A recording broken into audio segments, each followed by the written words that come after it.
Hi again. I hope you practiced the first part of the story, and now we'll go into this next part. What I'd like you to work on is how you use your hands to express the story. This is called gesturing.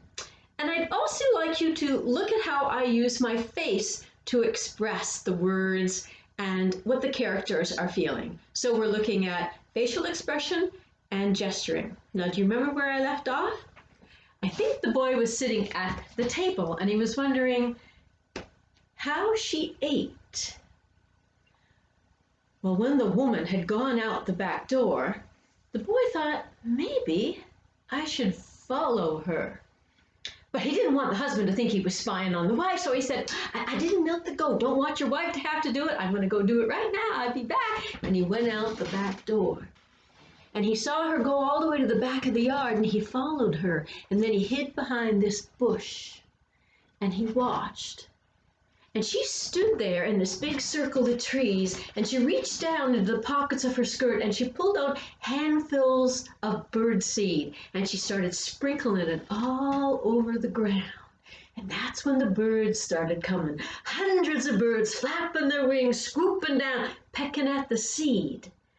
And then she started a sing. And the sing, it went like this. Cardum, cardum, ben hero. Cardum, cardum, ben here. I never eat the victuals cooked out of the pot. I only eat the berry plums that grow on the tree. And the boy saw her arms become great big long wings.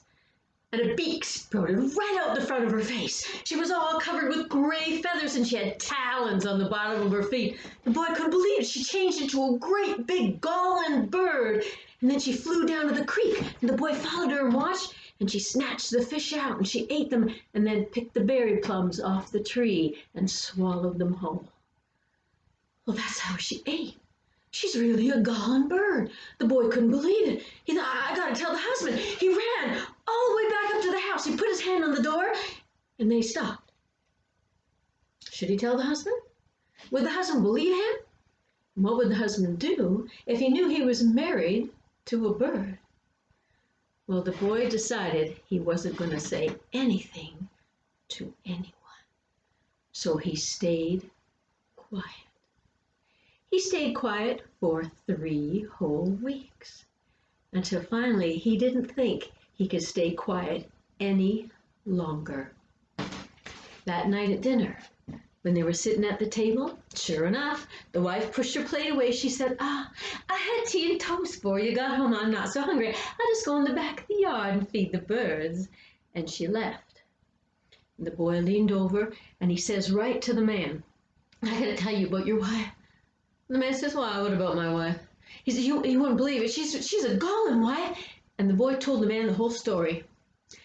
You know what the man did? He got mad. He reached to go at the table. He grabbed the boy. He said, you making up stories about my wife. Or they're making up stories in town, aren't they? Because they're jealous. That's right. You got no food. You go to your room. I'm going to go to my wife and tell her that I don't care about these stories. So the man got up. And he went out the back door to follow her. I'll stop the story there.